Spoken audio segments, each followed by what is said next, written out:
सिक्को machine बानेश्वरमा अब fit भयो। सुरु हुन थाल्यो। सिस्टम चलिसकेको छ। यो सिस्टमलाई मैले अहिले अफ गर्दैछु।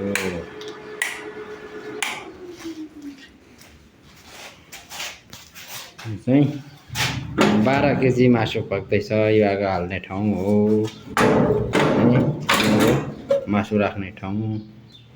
त्यसपछि यो सेन्टरको दाउरा हाल्ने ठाउँ।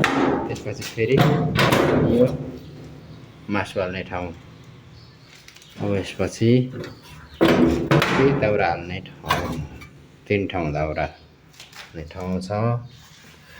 अनि एकदम व्यापारहरूको रेस्टुरेन्टहरूको लागि चाहिँ एकदम राम्रो सिक्को मेसिन अहिले तयार बनिसकेको छ।